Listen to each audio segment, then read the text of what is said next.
आज नागपुरात झालेली घटना अत्यंत दुर्दैवी आहे। दोन गटामध्ये झालेला तणाव, दोन समाजामध्ये झालेला तणाव, झालेली दगडफेक, जाळपोळ, खरं म्हणजे नागपूर सारख्या शांत शहराला कुणाची तरी नजर लागली असं म्हणावं लागेल।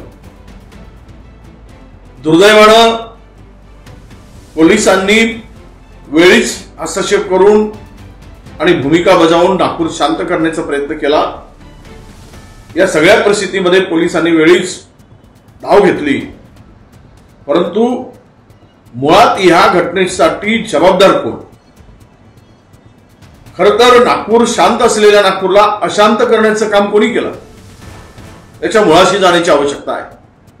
गेली 4 महिने सत्तेतील एक मंत्री बळबळ करत आहेत, दोन समाजामध्ये दरी निर्माण होईल, दोन धर्मात दरी निर्माण होईल अशा प्रकारचं वक्तव्य वारंवार केलं जात आहे।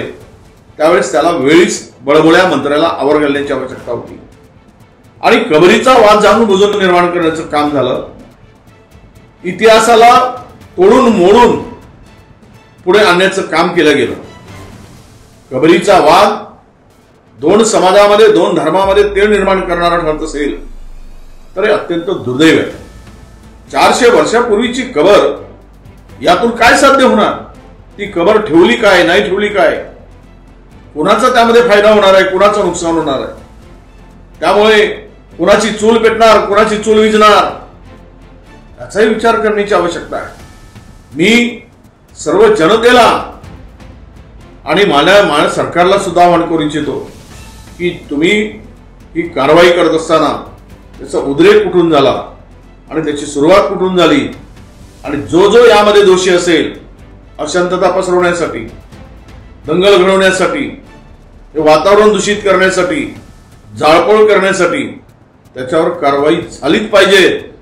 त्याही पलीकडे जाऊन आपण या समाजामध्ये दोनही शांती कशी नांदेल यासाठी पाऊल उचललं पाहिजे, यासाठी आपण पुढाकार घेतला पाहिजे। आणि जनतेलाही मी आवाहन करतोय की आपण कुठल्याही अफवेवर, खोट्या गोष्टीवर विश्वास न ठेवता शांतता बाळगा। नागपूर हे दीक्षाभूमी, बाबासाहेब आंबेडकरांच्या पावन झालेल्या पदस्पर्शांनी पावन झालेली भूमी। नागपुरामध्ये बाबा ताजुद्दीन अशा सर्व धर्माचा भावना, विचार जोपासणारी ही भूमी आहे आणि अशा भूमीत अशा प्रकारचा उद्रेक होणं आणि शहर शांत होणं, तेही मुख्यमंत्र्यांच्या गृह जिल्ह्यात होणं, हे अत्यंत दुर्दैवी असं मी मानतो।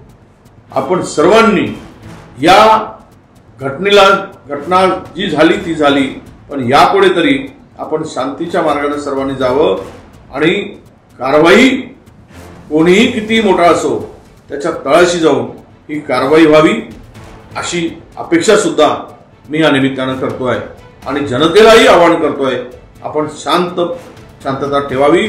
यापुढे कुठलाही अनुचित प्रकार होता कामा नये याची काळजी घ्यावी अशी विनंती सुद्धा मी नागपूरकर जनतेला करतो। पढ़ते रहिए fight against criminal daily newspaper.